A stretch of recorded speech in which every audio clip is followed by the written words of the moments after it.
O debate sobre a linguagem inclusiva ou neutra divide há anos gramáticos e ativistas de gênero no Brasil. Muitos deles acreditam que o uso dos pronomes neutros pode contribuir para diminuir o machismo ou o sexismo na comunicação. Um exemplo de linguagem neutra é o uso de palavras sem gênero definido como insubstituível, por exemplo, ou o amigues ou todes, que se popularizaram nas redes. Este debate também está presente há décadas aqui na França. Assim como no Brasil, a Academia Francesa tem recusado novas formas de linguagem que permitiriam evitar o uso sistemático do masculino genérico usado para denotar ambos os gêneros. Recentemente, o presidente francês Emmanuel Macron defendeu que o masculino no francês é neutro, relançando essa discussão. Dans cette langue, le masculin fait le neutre. On n'a pas besoin d'y rajouter des points au milieu des mots ou des tirets ou des choses pour la rendre visible.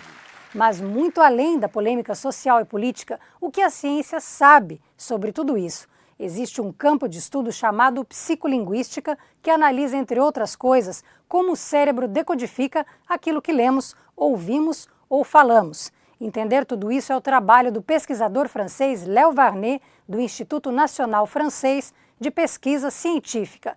Nós fomos até o laboratório dele, a Escola Normal Superior de Paris, no 5º distrito da capital, para conversar sobre os resultados do seu estudo mais recente.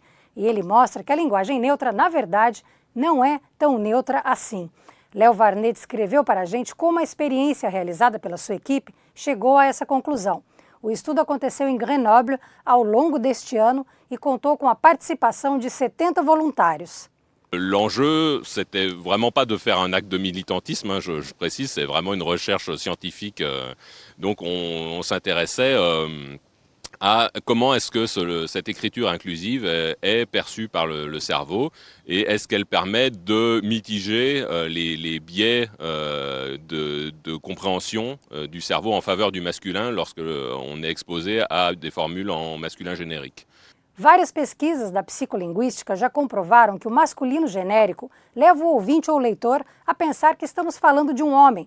A pergunta feita pela equipe de Léo Varnet foi a seguinte: a escrita inclusiva poderia remediar essa percepção? Existem diversas formas diferentes de linguagem inclusiva. Algumas se destacam na língua francesa e buscam privilegiar a escolha de palavras neutras nos textos, como usar instrumentistas no lugar de músicos, por exemplo. Essas palavras são chamadas de epicenos, substantivos que apresentam um só gênero para o masculino ou para o feminino.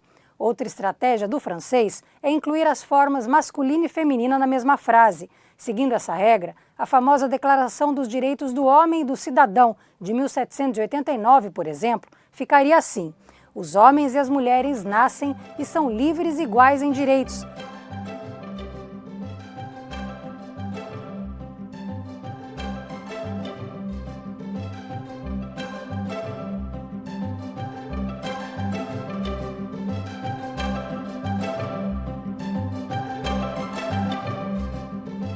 Uma outra maneira de equilibrar o discurso a favor das mulheres na língua francesa é incluir um ponto central nas palavras para marcar a existência da forma feminina, como explicou o pesquisador francês. Au lieu de les musiciens et les musiciennes, marquer les musiciens.ne.s et qui se lie à l'oral les musiciens et les musiciennes. C'est juste une forme à l'écrit. Outra pergunta feita pela equipe de Léo Varnet foi se a escrita inclusiva poderia resolver essa percepção favorável ao gênero masculino. A primeira etapa da experiência mostrou que os participantes tendem a demorar 100 milésimos de segundo a mais para concluir que um texto se refere a uma mulher, caso ele seja iniciado com uma palavra masculina. Este foi o caso da frase "o refém não comeu há dias". Ela perdeu muito peso, usada na pesquisa. Os participantes respondiam mais rápido que o refém era um homem, no caso da frase ele perdeu muito peso. Tout le résultat de l'étude porte là-dessus, sur la petite différence de 100 millisecondes entre le temps de réponse quand on propose une seconde phrase qui commence par il et une seconde phrase qui commence par elle.